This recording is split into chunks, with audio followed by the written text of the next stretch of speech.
a question in the chat for Kelly. How can we facilitate healthy sex education discussions in situations such as school?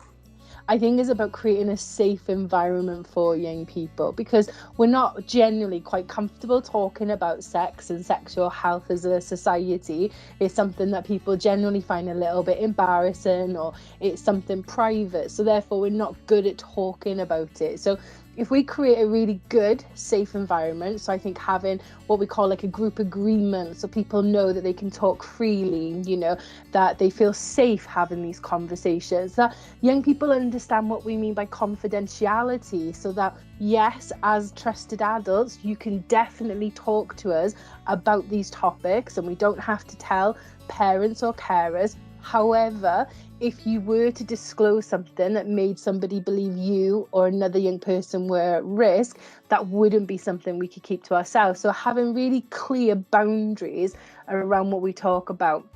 I think the other really important thing is making those spaces inclusive, so that when we talk about relationships, so we talk about sexual health, we are being really inclusive to think of everybody in our society, so that we are inclusive of LGBT plus people when we have these conversations. So again, everyone knows that actually it's for everyone. So having very clear guidelines, being really fun, make it interesting. It doesn't need to be boring, you know.